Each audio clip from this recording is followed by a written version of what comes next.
यह अब तक की सबसे दर्दनाक मौत थी जो मैंने देखी थी। देखते ही देखते नकाबपोश व्यक्ति ने महिला के छोटे से मुंह में 100 सिगरेट ठूस दी और जैसे ही उसने उन्हें जलाया, महिला ने असली फेफड़ों के पार जाने का एहसास किया। निकोटीन की भारी मात्रा फेफड़ों में भर गई और महिला तुरंत कांपने लगी, तड़पने लगी। उसका पूरा चेहरा असहनीय पीड़ा बयां कर रहा था। आखिरकार गहरे धुएं से घुटकर वह बेहोश हो गई। लेकिन नकाबपोश व्यक्ति यही नहीं रुका। उसने महिला के दोनों कानों में बड़े लाल स्पीकर लगा दिए और वॉल्यूम बढ़ा दिया। तेज आवाज ने उसे झटके से होश में ला दिया। आवाज बढ़ती गई और कुछ ही देर में उसके कान के पर्दे फट गए, यहाँ तक कि उसे खून से सने पेशाब आने लगे। ज्यादा देर नहीं हुई थी कि उसकी मौत हो गई। लेकिन यह तो बस बदला लेने के खेल की शुरुआत थी। सबसे चौंकाने वाली बात यह थी कि यह निर्मम अत्याचारी व्यक्ति दरअसल खुद ही सबसे ज्यादा यातनाएं झेल चुका था। कुछ समय पहले महिला जब होश में आई तो उसने महसूस किया कि वह कसकर बंधी हुई थी। उसकी आंखें और मुंह ढके हुए थे। जब उसने महसूस किया कि वह हिलडुल भी नहीं सकती, तब उसे एहसास हुआ कि कुछ बहुत बुरा होने वाला है। वह घबरा गई। उसने खुद को छुड़ाने की पूरी कोशिश की, लेकिन बेकार। उसे जल्द ही समझ में आ गया कि वह अकेली नहीं है। उसके आसपास और भी लोग थे जो बंधे हुए थे और छटपटा रहे थे। तभी पास में किसी के कदमों की गूंज सुनाई दी। सभी का दिल एकदम तेज धड़कने लगा। वे चिल्लाना चाहते थे, कुछ पूछना चाहते थे, लेकिन उनके मुंह कपड़े से बंद थे। तभी नकाबपोश व्यक्ति ने 100,000 वोल्ट का इलेक्ट्रिक डिवाइस निकाला। बिजली के झटके की आवाज सुनते ही सभी कैदियों के रोंगटे खड़े हो गए। अंधे होने की वजह से उनका डर और भी बढ़ गया था। नकाबपोश व्यक्ति ने धीरे से इलेक्ट्रिक डिवाइस लोहे के फ्रेम पर रख दिया, जिस पर 6 लोग बंधे हुए थे। अगले ही पल भयानक चीखों से पूरा कमरा गूंज उठा। उनके शरीर बुरी तरह कांपने लगे। बिजली की तीव्रता से उनके पैरों से धुआं निकलने लगा। जब झटके बंद हुए तो नकाबपोश व्यक्ति ने उनकी आंखों से पट्टियां हटा दी। फिर उसने एक लाल रंग का कागज निकाला। चलते हुए नकाबपोश व्यक्ति ने ऐलान किया कि वे सभी घोर अपराधी हैं। उन्हें यहाँ लाने का मकसद यही था कि वे अपने कर्मों की सजा भुगतें। लेकिन अगर वे अपने किए गए पापों को स्वीकार कर सच्चे दिल से प्रायश्चित करें तो उन्हें जीवित जाने दिया जाएगा, अन्यथा उनकी किस्मत में सिर्फ एक ही अंजाम लिखा है, मौत। इसके बाद नकाबपोश व्यक्ति ने पूरे कमरे में घना धुआं छोड़ दिया, जिससे सभी बेहोश हो गए। जब उन्होंने दोबारा आंखें खोली तो पाया कि उनके मुंह से कपड़ा हटा दिया गया था। यही देखते ही छोटी नाम का व्यक्ति गुस्से से आग बबूला हो गया। उसने नकाबपोश व्यक्ति को गालियां देते हुए ललकारा, अगर हिम्मत है तो सामने आ। और अगले ही पल नकाबपोश सच में उसके सामने आ गया और चुप रहने का आदेश दिया। अब छोटे को समझ आ गया कि ये बंदा सच में खतरनाक है, लेकिन जाने कहां से उसमें दोबारा हिम्मत आ गई और उसने फिर से एक गाली दे दी। तुरंत उसे हजारों वोल्ट का करंट झटका दे दिया गया। इतना ही नहीं, बाकी लोग भी इस झटके की चपेट में आ गए। छोटे तुरंत बेहोश हो गया और बाकी लोग भी लगभग चेतना खो बैठे। लेकिन नकाबपोश उन्हें एक पल भी चैन नहीं देना चाहता था। उसने सबको साफ कह दिया, अगर जिंदा रहना चाहते हो तो अपने सबसे बड़े पाप कबूल करो, वरना तुम्हें तड़पाकर मारने के 100 तरीके हैं। अब सभी पूरी तरह डर गए। जान बचाने के लिए वे तुरंत अपने अपने पाप बताने लगे। छोटी ने माना कि वह पैसों के लिए अमीर लोगों को बहकाती थी, हर रात अलग अलग तरह के खेल खेलती थी। बड़ा नाम का व्यक्ति ने कबूल किया कि वह अपनी ही साली पर बुरी नीयत रखता था और जब भी उसकी पत्नी बाहर जाती थी वह साली के साथ 3 मिनट तक अपराध करता था। बाकी लोगों ने भी अपने पाप गिना दिए। कोई अपने माता पिता पर बोझ बना हुआ था, कोई नशे का आदी था, तो कोई अपनी ही माँ पर गंदी नजर रखता था। लेकिन इन कबूलनामों से नकाबपोश संतुष्ट नहीं हुआ। उसने फिर से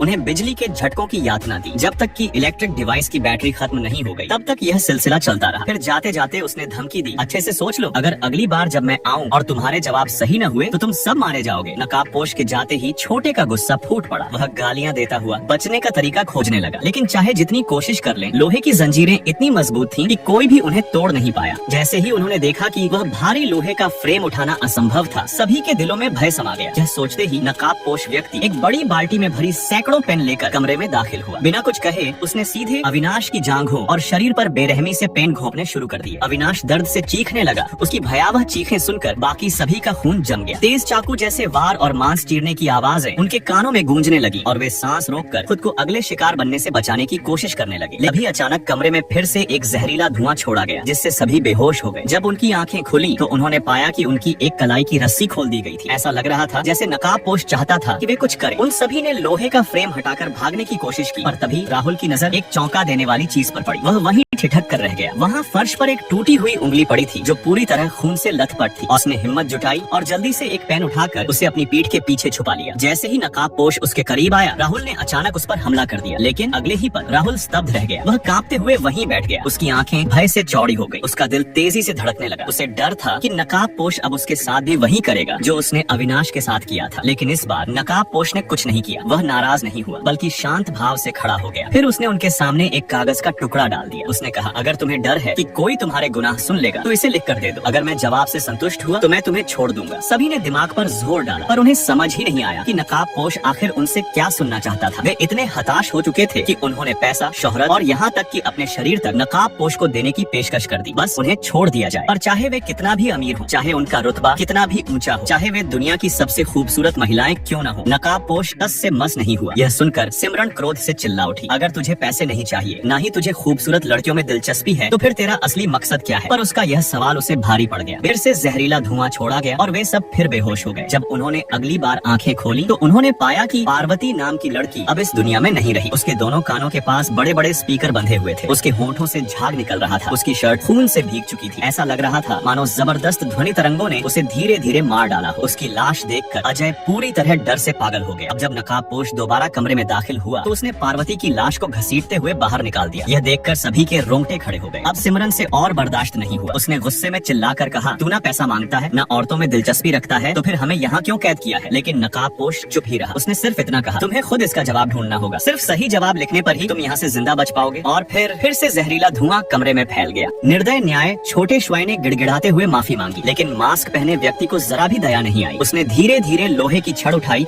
और पूरी ताकत से उसके सिर पर दे मारी। यह दृश्य देखकर बूढ़े वांग की रूह कांप उठी। वह बुरी तरह से कांपते हुए बैठा रहा, यह सोचने में असमर्थ कि अब क्या किया जाए। इस बार अगला शिकार आजैन थी, लेकिन जैसे ही मास्क वाला उसके पास पहुंचा, कुछ चौंकाने वाला हुआ। उसके गले के कॉलर में अचानक जबरदस्त बिजली दौड़ी, जिससे वह दर्द से जमीन पर गिर पड़ा और झटकों के साथ मर गया। बूढ़े वांग ने पहले उसे पैर से ठोकर मारी, यह देखने के लिए कि वह सच में मर चुका है या नहीं। फिर हिम्मत जुटाकर उसका मास्क हटाया और जो देखा उससे उसकी रूह उड़ गई। मास्क के पीछे कोई और नहीं बल्कि उसका पुराना स्कूल दोस्त था, लेकिन उसके होठों पर जोरदार गोंद चिपका हुआ था और उसकी आंखों में गहरा डर झलक रहा था, जैसे किसी ने उसे इस नरसंहार के लिए मजबूर किया हो। बूढ़े वांग पूरी तरह स्तब्ध था। मास्क वाला मर चुका था, वह बच चुका था। उसे राहत महसूस होनी चाहिए थी, लेकिन उसके दोस्त की डरी हुई आंखें और हाथ में पकड़ी तस्वीर किसी भयानक साजिश की ओर इशारा कर रही थी। लेकिन अब सोचने का समय नहीं था, बचने का था। वह हथकड़ी तोड़ने के लिए लोहे के रॉड से प्रहार करने लगा। तभी आजैन को मोमबत्ती में एक चाबी दिखी। वह तुरंत मोमबत्ती बुझाने लगी, लेकिन जल्दबाजी में चाबी दूर जा गिरी। शुक्र था कि आजैन पास में ही थी। उसने चाबी उठा ली और अपनी हथकड़ी खोल ली। बूढ़े वांग भी बेसब्री से अपनी बारी का इंतजार करने लगा, लेकिन तभी आजैन के चेहरे पर एक अजीब सी मुस्कान आई और जैसे ही उसने बूढ़े वांग की ओर देखा, पूरी सच्चाई उजागर हो गई। असली साजिशकर्ता कौन था? यह घातक न्याय किसी और का नहीं, आजैन का ही रचा हुआ खेल था। 10 साल पहले जब वह एक खूबसूरत किशोरी थी तो उसने बूढ़े वांग से अपना प्यार जताया, लेकिन उसने न केवल उसका मजाक उड़ाया बल्कि पूरी स्कूल में यह झूठ फैला दिया कि आजैन एक चरित्रहीन लड़की है जो लड़कों को फंसाती है। धीरे धीरे यह झूठ एक भयानक बुलिंग में बदल गया। स्कूल के कई लड़कों ने आजैन को सताया, प्रताड़ित किया, जिनमें छोटी मेई, क्वेई हुआ, छोटे श्वाई, आवेई और मास्क वाला दोस्त सबसे आगे थे। वह दर्द, वह अपमान, वह क्रूरता आजैन ने अपने भीतर जमा कर ली और उसने ठान लिया कि एक दिन वह इस अन्याय का बदला लेगी। आज उसकी बदला लेने की योजना पूरी हो चुकी थी। अंतिम न्याय। बूढ़े वांग ने रोते हुए माफी मांगी, लेकिन आजैन की आंखों में कोई दया नहीं थी। उसने एक बिजली का स्विच दबाया और बूढ़े वांग